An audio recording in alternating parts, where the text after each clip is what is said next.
الحمد لله رب العالمين والصلاة والسلام على سيد الأنبياء والمرسلين وعلى آلہ واصحابہ اجمعین. اما بعد، میرے عزیز ساتھیوں، یہ قافلہ اور یہ ہجوم جو آپ دیکھ رہے ہیں یہ ایسے ہی نہیں بنا، بلکہ اس کی بنیاد جو ہے 2017 میں رکھی گئی. 2017 سائی واڑی سیکٹر 36 اس علاقے میں ہمارا گزر ہوا. وہاں ایک خاتون آتی ہے اور ہمارے ہاتھوں کو پکڑ کر رونے لگتی اور کہتی، بیٹا 10 سال سے میرے کانوں میں اذان کی آواز نہیں گئی، دعا کرو کہ اللہ تعالیٰ جو ہے اس جگہ مسجد بنائے. میں اور قاری مجید صاحب ہم دونوں اس جگہ بیٹھے رہے.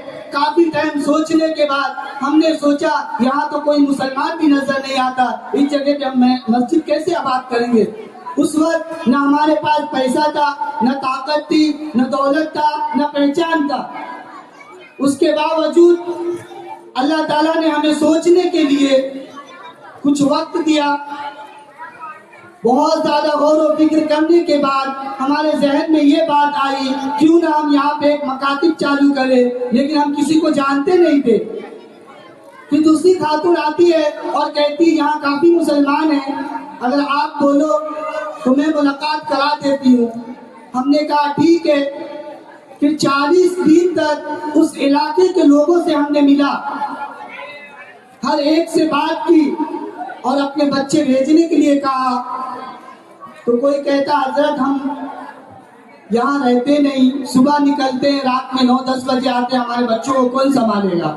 ہم نے کہا آپ کے بچے آپ بھیجے، آپ کے بچوں کو ہم گھر پہ لینے بھی آئیں گے، پہنچانے بھی آئیں گے. تو 8 یا 10 بچے آئے، 4-5 دن وہ بچے آئے، اس کے بعد غائب ہو گئے. پھر ہم نے خود کے گھروں کے بچوں کو وہاں رکھا. ہمارے گھر کے بچے کے ساتھ 2-4 بچے آئے، اس طریقے سے کر کے 15 بچے پہنچے. ہم نے اس کلاس کو جو ہے بھاڑے پر لے کر چالو کیا تھا. 3-3.5 ہزار روپے کچھ بھاڑا تھا. بچے آنے کے لیے تیار نہیں. ہم نے فی سبیل اللہ چالو کیا تھا. ہم نے کہا اگر آپ پیسہ دے سکتے ہو تو دو، نہیں دے سکتے تو مت دو. پھر بعد میں بات یہ رکھی گئی، ایسا کرتے ہیں کہ اس جگہ پر 50 یا 100 روپے فیس رکھتے ہیں تاکہ لوگوں کو قدر آئے. ہم نے کہا ٹھیک ہے، 50 روپے فیس رکھتے ہیں. وہ بھی دینے کے لیے تیار نہیں، بچے بھی آنے کے لیے تیار نہیں. یہ سلسلہ 3 سال تک چلتا رہا. اس سے پہلے جو پروگرام ہمارا ہوتا تھا، آپ یوٹیوب پر جا کر دیکھیں گے کہ جس پروگرام کی تیاری ہم اپنے ہاتھوں سے کرتے تھے، تمبو اور بمبو یہ دونوں چیزیں ہم خود لگاتے تھے. بیانات کے بیچ میں جو ہے وہ بمبو گر جاتا تھا لوگوں کے سر کے اوپر. یہ حال تھا. لیکن آپ سب نے دعائیں کی، ساتھ دیا. یہ میرا اکیلے کا کمال نہیں، یہ میرے اکیلے کی محنت نہیں ہے، یہ آپ سب کی محنت ہے. یہ آپ سب کی دعاؤں کی بدولت جو ہے یہ اسٹیج سجا ہوا ہے اور یہ بچے بھرے ہوئے ہیں. ورنہ ہم نے 3 سال جو وقت گزارے ہیں وہ بہت ہی تکلیف اور رنج و غم والا وقت تھا. اس کے بعد ہم نے سیکٹر 18 میں چالو کیا. وہاں بھی 4-5 بچے آئے. اس کے بعد جو ہے شائنہ آپا، سمرین آپا، ان دونوں کا میں شکر گزار ہوں کہ انہوں نے اس علاقے کے بچوں کو جوڑا اور وہاں الحمدللہ 40 سے 45 بچے پہنچے اور اس علاقے سے 50 سے 60 بچے پڑھ کے نکل چکے ہیں. سیکٹر 36 سے قریب 200 بچے الحمدللہ قرآن مکمل کر کے نکل چکے ہیں. پھر یہاں سے تھوڑا آگے ہم بڑھے سیکٹر 20 میں، وہاں بھی کافی آبادی تھی.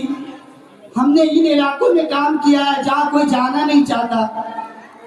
جامع مسجد، سیکٹر 15، سیکٹر 50، یہ جتنے بھی علاقے ہیں یہاں بڑے بڑے لوگ آتے ہیں، جاتے ہیں، ملتے ہیں. ہر کوئی چاہتا ہے اس جگہ ہم مکاتب قائم کریں. 36 سائی واڑی میں میرا خود کا بھی گزر نہیں ہوا 10 سالوں میں، لیکن اللہ نے مکاتب کے سلسلے میں اس جگہ پہ جانا نصیب فرمایا. وہاں ہم نے کام کیا. یہ سیکٹر 18 کا علاقہ، یہاں بھی کسی مولانا یا کسی ذمہ دار کا آنا جانا نہیں ہوتا تھا. اس کے بعد سیکٹر 20 میں ہم نے کام کیا، وہاں بھی کسی کا آنا جانا نہیں ہوتا تھا۔ اس کے بعد ہم نے سیکٹر 6 میں کام کیے، اس کے بعد جو ہم سیکٹر 19 کلوا میں کام کیے۔ اس طریقے سے ہمارے جو ٹوٹل 6 مکاتب ہے، جس میں 300 بچے الحمدللہ ہے۔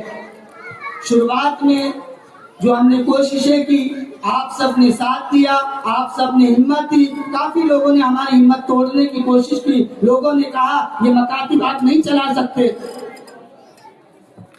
یہ مکاتب آپ نہیں چلا سکتے، یہ بہت بڑی ذمہ داری ہے، یہ چھوٹی موٹی ذمہ داری نہیں ہے، اس میں بہت ساری مشکلات کا سامنا کرنا پڑتا ہے۔ ہم نے سوچا ہم تو اکیلے نہیں، اللہ ہمارے ساتھ ہے۔ جس کے ساتھ اللہ ہو اسے ڈرنے کی کوئی ضرورت نہیں، اسے گھبرانے کی کوئی ضرورت نہیں۔